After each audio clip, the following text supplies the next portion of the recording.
त्रैलोकी छाक छकाव। हम त्रैलोकी को तो क्या, हम किसी एक प्रांत को क्या, किसी नगर को भी पूरी तरह से तृप्त नहीं कर पा रहे हैं। संभव है जीव सृष्टि नहीं सुनना चाहती है तो न सुने, लेकिन हमें तो अपने कर्तव्य की कसौटी पर स्वयं को खरा सिद्ध करना पड़ेगा। यही है वास्तविक रहनी, जिसके लिए धामधनी ने बार बार कहा है कि हमारी सामाजिक रहनी कैसी होनी चाहिए, आध्यात्मिक रहनी क्या होनी चाहिए। धामधनी का एक ही आशय है कि उस युगल स्वरूप को अपने हृदय में बसा लीजिए तो फिर आगे की चिंता समाप्त। हमारे अंदर काम की चिंगारी हो सकती है, क्रोध की चिंगारी हो सकती है, लोभ मोह और अहंकार की चिंगारी हो सकती है, लेकिन ये सारी चिंगारियां उस प्रियतम के प्रेम की वर्षा से समाप्त हो जाएंगी और कोई चारा भी नहीं। हमारा आहार सात्विक हो, हमारे अंदर ज्ञान का प्रकाश हो। सबसे पहली आवश्यकता युगल स्वरूप को दिल में बसाने की है। जब वे बस जाएंगे तो आगे क्या होना है, आपका शरीर तो मात्र एक कठपुतली की तरह कार्य करता रहेगा। आपको न कुछ सोचना पड़ेगा, न चिंतन करना पड़ेगा। उसकी प्रेरणा आपको कठपुतली की तरह से सब कुछ करवाती रहेगी। संसार कौन सी राह अपनाता है, वह प्रायः शरीर की बंदगी पर निर्भर रहता है। लखनऊ के पास एक हनुमान जी का मंदिर है। उसमें जो हनुमान जी के भक्त आते हैं, लेट लेट कर कई किलोमीटर से परिक्रमा करके आते हैं। अभी परंपरा चल पड़ी है सावन के महीने में भगवान शिव पर जल चढ़ाने की। बेचारे 15-15 साल के बच्चे, महिलाएं कितने कष्ट झेलकर पानी भर भर कर लाते हैं। उनके पांव सूज जाते हैं। उनकी भक्ति यहीं तक सीमित रहती है। उस जल को लाकर शिवलिंग पर चढ़ा देते हैं। भक्ति क्या है? भक्ति आत्मा से होती है। नारद भक्ति सूत्र में भक्ति की व्याख्या की गई है, सातु परमा प्रेम स्वरूपा। भक्ति क्या है? परम प्रेम का स्वरूप है। दुनी चले चाल वजूद की, लेकिन संसार के प्राणियों के हृदय में प्रेम नहीं होता, वे तो शरीर से बंदगी करते हैं। मैंने एक दिन की चर्चा में कहा था कि 6 तरह की बंदगी होती है, 2 शरीयत, 1 तरीकत, 1 हकीकत और 2 बका मारिफत। पहली बंदगी शरीर से जिस्मनी, दूसरी बंदगी नक्सानी इंद्रियों से, तीसरी बंदगी मन के धरातल पर, चौथी बंदगी जीव के धरातल पर और 2 बका मारिफत की बंदगी। परमधाम की आत्मा अपने प्रियतम को इस तरह से देखे कि वह स्वयं का अस्तित्व भूल जाए। शरीर से और इंद्रियों से जो भक्ति होती है वह मात्र शरीयत कहलाती है और वह कर्मकांड है। पुलसरात कही खांडे की धार, गिरे कटे नहीं पावे पार। किसी भी पंथ में जो विकृति होती है केवल कर्मकांड से होती है। एक बार वल्लभाचार्य मत में शास्त्रार्थ हो रहा था कि श्री कृष्ण जी का मोर पंख का मुकुट बाईं तरफ झुका है या दाईं तरफ झुका हुआ है। इसमें गोलियां चल गईं। बाईं तरफ झुक जाए या दाईं तरफ झुक जाए तो क्या अंतर पड़ता है, लेकिन शरीयत कर्मकांड जहाँ है वहाँ ज्ञान का प्रकाश नहीं है। शरीर और इंद्रियों की भक्ति कभी भी हृदय को पवित्र नहीं कर सकती। यदि गंगा में नहाने मात्र से हृदय पवित्र हो जाता तो मेंढक और कछुए पहले पवित्र हो जाएं। एक बार हरिद्वार में कुंभ लगा था। साधु महात्माओं में झगड़ा हो गया। एक अखाड़े वाला कहता था कि पहले हम स्नान करेंगे। व्यवस्था में कुछ ऐसी चूक हो गई कि दूसरे अखाड़े वालों ने स्नान कर लिया। फिर महात्माओं ने महात्माओं को मारना शुरू कर दिया। पुलिस ने हस्तक्षेप किया। तो उन नागे महात्माओं ने कितने ही पुलिस वालों को उठा उठाकर गंगा में फेंक दिया। फिर पुलिस ने गोलियां चलाईं, कितने ही महात्मा मारे गए। आखिर क्या है? कितने अंधकार की लीला चल रही है। क्या जो इसी दिन डुबकी लगाएगा वही मोक्ष को प्राप्त होगा? गंगा में स्नान करने मात्र से मोक्ष को प्राप्त नहीं हुआ जा सकता। गंगा के किनारे रहने वाले ऋषि मुनियों के ज्ञान के अमृत में जो स्नान करेगा, परमात्मा की भक्ति में जो स्नान करेगा, वह मोक्ष को प्राप्त करेगा। गंगा का जल प्राचीन काल में इतना शुद्ध था कि यदि कोई व्यक्ति 1 या 2 लीटर पानी पी ले तो उसको भूख नहीं लगा करती थी, उसका शरीर पूर्णतया स्वस्थ रहता था, क्योंकि हिमालय की दिव्य औषधियों से छन छन कर वह जल प्रवाहित होता था। इसलिए गंगा जल की महत्ता बताई गई है। गंगा का जल शरीर शुद्धि की दृष्टि से ठीक है, बौद्धिक दृष्टि से ठीक है, हृदय को पवित्र करने वाला है, लेकिन केवल स्नान मात्र से मोक्ष मिल जाए, यह तो केवल भ्रम मात्र है। ऋते ज्ञानात् न मुक्ति। जब तक उस सच्चिदानंद परमात्मा का वास्तविक बोध न हो, तब तक किसी को भी मुक्ति नहीं होगी। आप इलाहाबाद में देखते हैं या जब भी कुंभ लगता है, क्या होता है? केवल इस विश्वास पर लाखों की भीड़ इकट्ठी होती है कि आज के दिन डुबकी लगाने मात्र से हमें मोक्ष मिल जाएगा। कभी भगदड़ मचती है तो कितने लोग मारे जाते हैं। अभी हज यात्रा आ रही है। देखिए शैतान को पत्थर मारने के नाम पर कितने लोग मारे जाते हैं। यह क्या है? शैतान क्या है? मन के अंदर बैठा हुआ है। शैतान को पत्थर मारने का तात्पर्य क्या है? अपने मन की तृष्णाओं को मारना, लेकिन दुनिया कर्मकांड में पागल है। शैतान का कोई रूप मान लेंगे और उस पर पत्थर मारेंगे। हिंदू भी भटके हैं, मुस्लिम भी भटके हैं, क्रिश्चियन भी भटके हैं। सारा संसार भटका हुआ है। इसलिए श्री महामती जी कह रहे हैं, उम्मत चले रूह चा। और ब्रह्म सृष्टि कौन सा आचरण करेगी? रूह की चाल।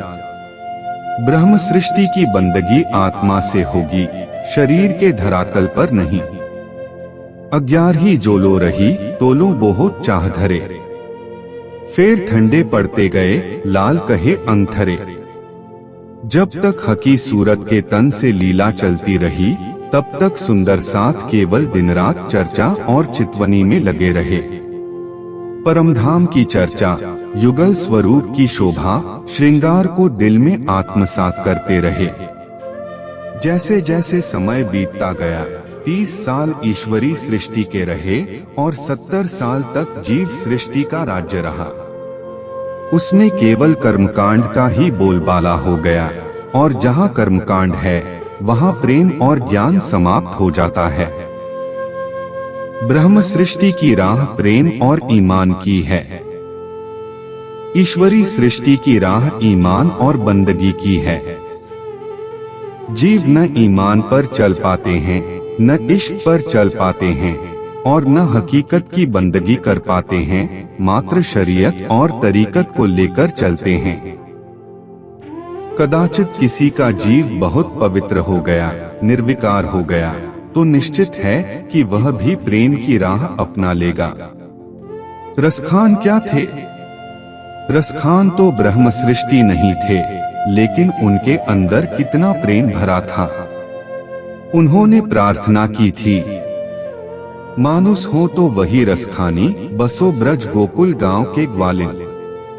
जो खग हो तो बसेर करूं, मिली कालिन कूल कदम की डालन। उनमें इतना प्रेम है कि 3-3 दिन तक पागल होकर वृंदावन की गलियों में घूम रहे हैं, कन्हैया कन्हैया की पुकार कर रहे हैं। मीरा की प्रेम भक्ति देखिए। विष का प्याला आता है फिर भी प्रेम में मग्न है कि मेरे कन्हैया ने यह उपहार भिजवाया है। उसको कुछ भी परवाह नहीं है। सूरदास जी को कोई परवाह नहीं है। ये हैं तो जीव, लेकिन इनका हृदय इतना पवित्र है कि वे ब्रह्म सृष्टियों को भी शर्मिंदा कर रहे हैं। ऐसे उत्तम जीव यदि वाणी के ज्ञान का प्रकाश पा जाते हैं और प्रेम की राह अपना लेते हैं तो ब्रह्म सृष्टि के जीव की तरह उनका जीव भी सत स्वरूप की पहली बहिष्ट का अधिकारी बनेगा। इसलिए चिंतन का विषय यह नहीं है कि हम ब्रह्म सृष्टि हैं या नहीं। वहाँ इतनी संख्या हो गई तो क्या होगा? सब तक वाणी का प्रकाश फैलाइए। यह आपका कर्तव्य है। बही खाता लेकर बैठना आपका कर्तव्य नहीं है। इसकी जिम्मेदारी किसी और के पास है। इसी कारण हम ब्रह्म वाणी को आत्मसात करें और आत्मा द्वारा बंदगी करें, जिसमें किसी चीज की आवश्यकता नहीं है।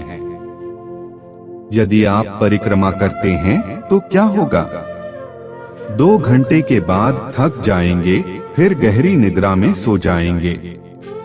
आप ध्यान में बैठ जाइए और 2 घंटे के बदले 10 घंटे बैठे रहिए, 6 घंटे बैठे रहिए, कौन देखता है? आप पैरों से परिक्रमा करेंगे तो सारी दुनिया में शोर हो जाएगा कि देखो, वे तो रात को 2-2 घंटे परिक्रमा करते हैं, 4-4 घंटे परिक्रमा करते हैं।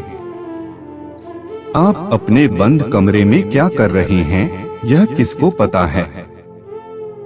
सिंधी में स्पष्ट कहा है कि विरहनी के विरह की आवाज तो पड़ोसी को भी पता नहीं चलना चाहिए।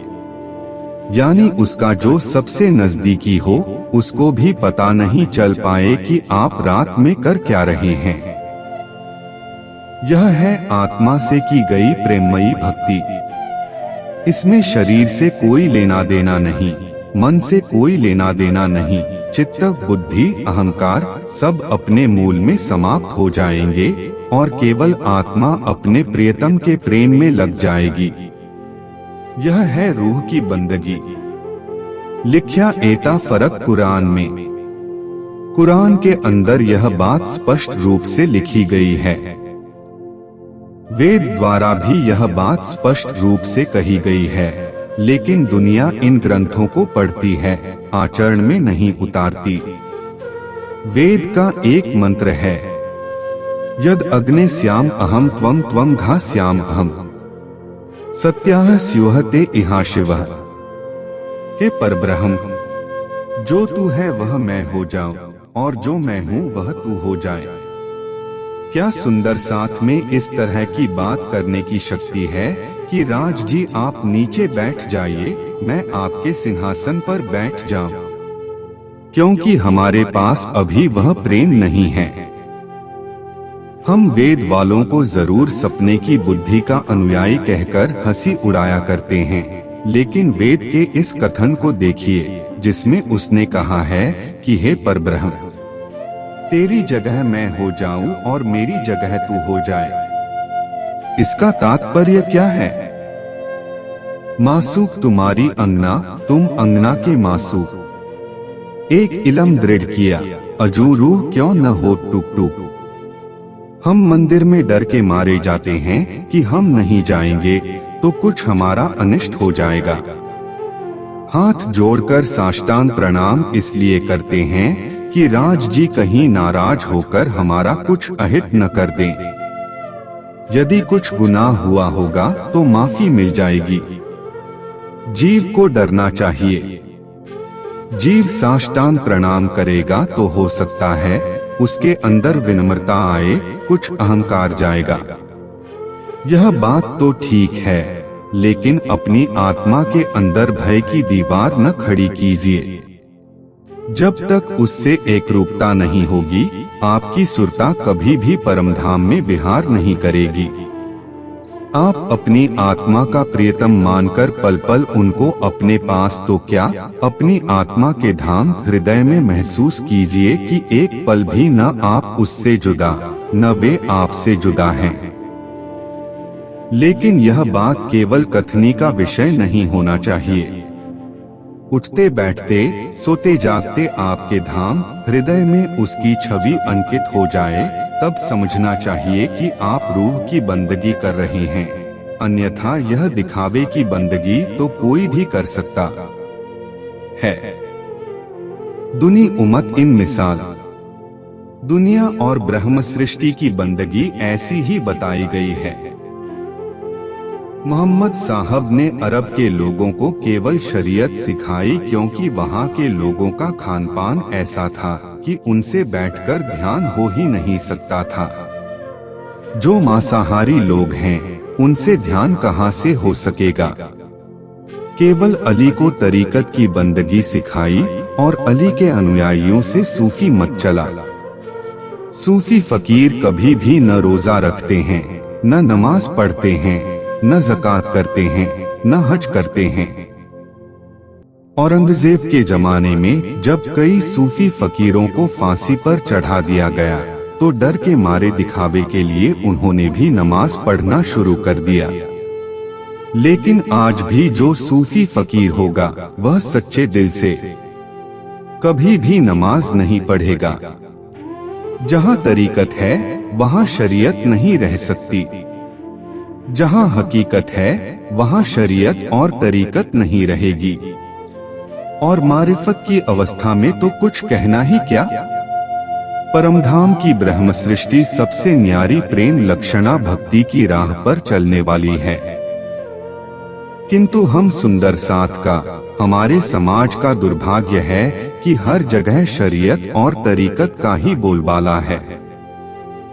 कई जगह पर तो सुंदर साथ से ऐसा भी पूछा जाता है कि आपके गले में तुलसी की कंठी है या नहीं।